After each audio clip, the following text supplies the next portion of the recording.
What is up, YouTube? SSJ Palm here with another Dragon Ball Xenoverse 2 video, and now that my Final Fantasy 15 binge hype is like finally died down, it's time to get back into the game. So I'm trying to shake off the rust with a few tips and strategies I've kind of formulated from watching or playing a few matches here and there and observing all of my mistakes and mess ups. Yeah, if you've probably seen the how to get better through losing video, you know what I'm talking about. But real quick, thank you guys for checking out these stamina break references videos. Those are some of my favorites to do because they were like, you got to see a lot of the characters doing what they do best, and I think they caught a lot of the combos in there. So if you guys need to see those, I will link that or put it as a card in this video for you to check it out if you have not seen the whole playlist, or if there's a certain character you want to look for, it should be in the list. And also, for this video to take like full effect, I also have I don't know if you guys have seen these older videos. It's the move properties in the game, basically on every offensive action and how exactly they work and how you can utilize them to extend your combo. So I'll be putting that as a card as well in this video.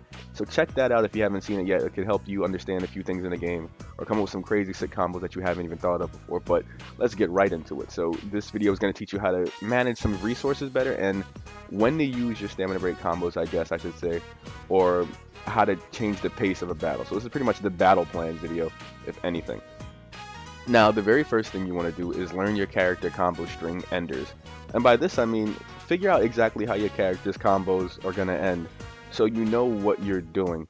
Look at how a majority of the character combos end, I should say even. So if there are some combos that you see with a character, say like Vegeta, who uses cinematic combos and he always goes into cutscenes, you want to take note of that so when you go online, you know not to do certain strings because they'll lead you to dropping the combo and losing like your damage potential, so figure out exactly how your combos end and how long it takes your character to return to neutral after doing these combos. And by this I mean how long it takes for your character to be able to do another action outside of like say your character does like a really strong wind-up punch, like I know Gohan one I know Gohan does one where he like does a spinning punch and he stands there for a little bit afterwards after sending the opponent flying. Usually those combo enders, they're only able to be escaped from by yourself, by the way. Like you can only get out of those by hitting X, or if you know some type of cancel with a super move, I guess. But even then you have like a really long or like a minimal recovery time. You want to make sure you take note of those because those are actually the combos you want to avoid using while your opponent has more than 2 bars of stamina or they are not stamina broken. Don't worry, we'll get into this a little bit later. Alright. You also want to find out the best spots on the map to use certain combo enders or when to drop your own combos so that you can extend them yourself. So you probably noticed in the stamina break guides videos I have a lot of combos that you see that say most effective on the ground. And this is because these combos probably work in the air online. I don't know, latency acts stupid, so it might not. You might drop a combo for no reason. But you want to find out the best spot on the map possible to use whatever move it is you're trying to do, so you can link into other things like super attacks or even your own stamina breaks. Speaking of super attacks, you want to make sure you know exactly what super moves your character has. So if your character has super moves like, say, a Kamehameha that can be charged and let you teleport, and your character can also transform, you might want to add that to your play to extend your combos a little bit. Or if you want to check out your ultimate attacks, find out what combo enders or where you can drop your own combos to link right into that ultimate attack to do even more damage. It's really nice for you to check out that thing when you go online. You can do some flashy stuff. I have a bunch of clips in the background playing of me playing as Goku, and I did like the Super Kamehameha. Like I found like a reliable way to get to that. You want to do that. And I should drop this here. I probably will be starting up a new series showing you guys how to go into ultimate attacks for each of the characters. I'll probably be doing like 2 characters a day just to get them out of the way so you can see how to link into some of their like better moves or some of the more impressive combos I guess I could come up with or find myself.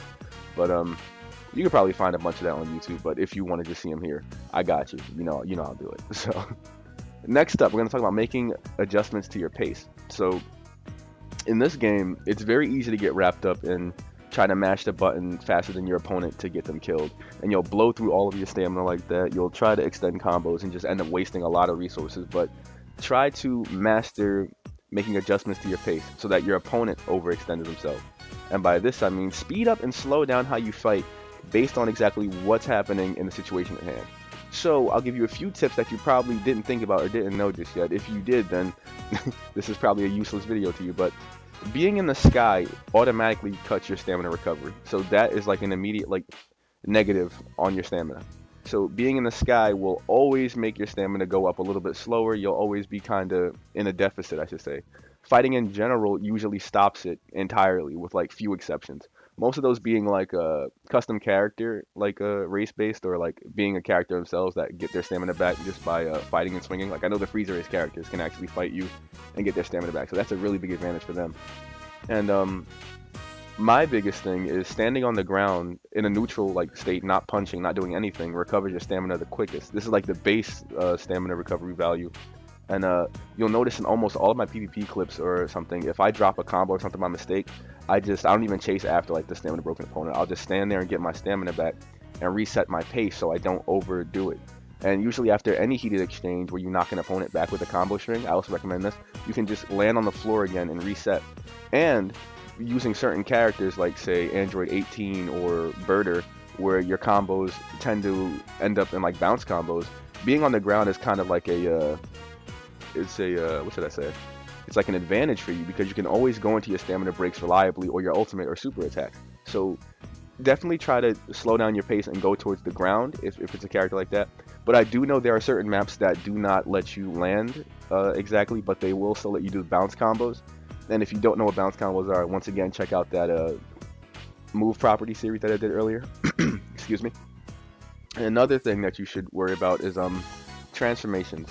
So transformations are really dope. They're like the cornerstone of Dragon Ball Z, but it's important to know what your transformation does to you and how it will affect you in combat.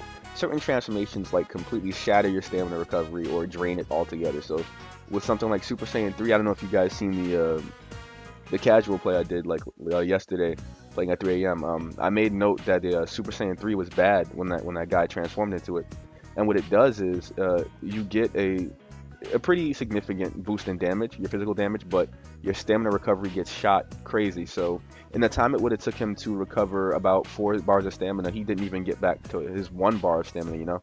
And I'm making note of it, like he's not doing too good right now, because I can just, you know, take advantage and hit him with my own stamina break combo. So now he's gonna be sitting there taking even more damage, you know. So knowing when to transform and when to revert from your transformation back into your base form is really important if you guys want to keep your stamina up on like all the way. I would say a good way to use your transformations are like when your opponent is rushing in at you, about to do like a dash attack, not the burst dash though. When they do that, you're gonna get your stamina broken, so don't even try it. But be cautious with your transformations, guys, and you'll do just fine. Now we're going to get into combos and when to stamina break your opponent. Now, the biggest tip I can tell you guys is don't attempt to use your full combos until your opponent is stamina broken or unable to snap vanish at all. This means you got to use shorter combo strings or drop your combos altogether. I usually use the light attacks on characters to poke my opponent, basically, and get them to panic vanish. I'll go into panic vanishing a little bit later, but you just want to poke them at first until you know you can get your reliable damage off, and then go to town with them like after a stamina break or when they're below 2 bars. I teach you guys a lot of stamina break combos so you have ways to, if you wanted to, extend your damage while your opponent is still getting that stamina back up to the 2 bar. So you can, like, you know, finally stamina break them right when they're just about to get the 2nd bar back. Online this is a bit tricky to do though, because latency and lag kind of will lie to you on their stamina bar and say they have like 1 bar left, but then out of nowhere they can still snap vanish. So be cautious with that. Just keep connections in account and you should do fine. Use your shorter strings to bait out the snap vanishes and punish those with backswings. So you want to make sure that you're not using combo enders, like I mentioned earlier, that leave you in a recovery period, so you can always backswing like the second you see your opponent snap vanish behind you. This way, they can't really react to it, and you got kind of a priority. And certain characters like Gogeta or Hit, or Gogeta and Hit are really good examples. They have priority definitely almost over the opponent's snap vanish completely, where if they try to do it, they're just gonna get hit like immediately. Like, so look into that. Make sure you use your short strings to bait out the snap vanishes and punish them with snap backswings, but don't go for full combos if you can help yourself. Like, don't do it. Keep your pace slow in the beginning, and then go to town 100% when the opponent is stamina broken. Now, you should want to avoid using your stamina breaks early on in your opponent's stamina cycle, meaning don't use them while your opponent has like a lot of stamina left, because they'll recover their stamina quickly. I mean, it's okay to catch them with one, or like if you throw one out there by accident, but 9 times out of 10, if you go for a stamina break and your opponent sees it coming, they're going to dodge it, and it's going to leave you wide open for that 2 or 3 seconds. And that's all it takes for you to get hit with like a Dragon Fist or a Justice combination, or you can get hit with the Stamina Break if they're fast enough. So you want to be careful not to do that, and you want to make sure that your Stamina Breaks are made use of. And if you can't make use of them, just drop down to the floor, reset your pace, and get your stamina back up. That way you can like go back into the next exchange basically with enough resources to keep yourself from getting stamina broken. This is all about stamina and less about health, because you can turn the game around 100% with the Stamina Break combo. Like, I've done a 22,000 damage combo with Vegeta, and it's like, that's 2 health bars the guy just lost. Like, you know, so always look into that. Always be vigilant and not trying to just throw Stamina Breaks out there. I mean, they're cool, they're nice, they do turn the tide of battle, but again, using them at the right time can like make or break the whole entire fight for you. So you should also notice when your opponent is below 2 bars of stamina, a Stamina Break will actually let their stamina go back up much lower, meaning they basically get punished for running out of stamina and then getting stamina broken. So you can do some of the longest extensions of your combos. They're really susceptible to the move properties and the impulses from the attacks, and you basically get to hammer away at your opponent and do a lot of damage in like that time period without it being contested very much. Your opponent can only actually do the flash step, I guess, the L2, X, or left trigger and A on Xbox controllers. They can only ever do that when they've gotten like a free period not being hit. But if you're on top of it with your Stamina Breaks, guys, you can like 100% sweep your opponent away off the 1 Stamina Break because they were sloppy, you know?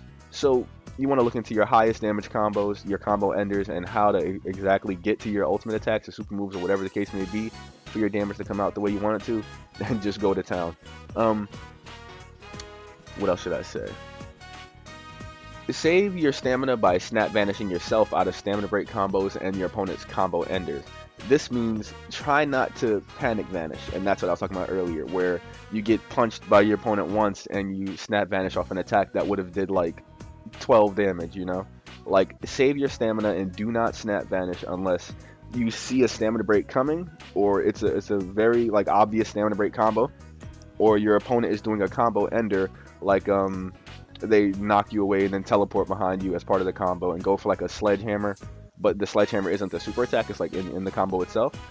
Snap vanish right as the sledgehammer would hit you, and you will notice your opponent is like standing there, or they're stuck inside the recovery period of trying to do the sledgehammer. Then you can poke them once or twice, get them to do their own snap vanish because they're panicking now. You see, so you get them to waste their resources while at the same time showing restraint over yours, and you got perfect stamina management. I'm still working on these little tips and advice myself, so it's definitely a learning experience for me as well. What else can I say? That's pretty much it, guys. So take all these tips into account when you're picking up a character you're about to go online, or you want to give online play a shot. And do take note that most of these things aren't just for PvP. In fact, a majority of my videos are done with PvE in mind, because I like fighting against computers more so than players, because the computers, at least if the game plays the way it should play, you know? It's not like you're dropping combos when you're playing offline. Or when you play online with players and like parallel quests and stuff, your moves work perfectly fine, so it's even more frustrating to go online. But this, of course, this video is kind of more tailored toward PvP, but as you've seen in the random clips I had playing in the background, it does in fact work against computers. So I hope this video was helpful for you guys. I hope you guys can make the most of it. I hope it is actually what you were looking for in terms of a tip video. This is more of a long-winded one. I know I usually keep it short and sweet, but why not give you guys more information and less clog in your your sub boxes? But that's probably going to be it for this video. If you guys found this useful or helpful in any way, drop me a like or a comment below. I greatly appreciate it. I'll be getting back to you guys in the comment section as per the usual, and there will be more daily Xenoverse 2 content. If you guys are new, subscribe to the channel. I do daily Xenoverse 2 content, and I'll be seeing you around in the next video. Thanks.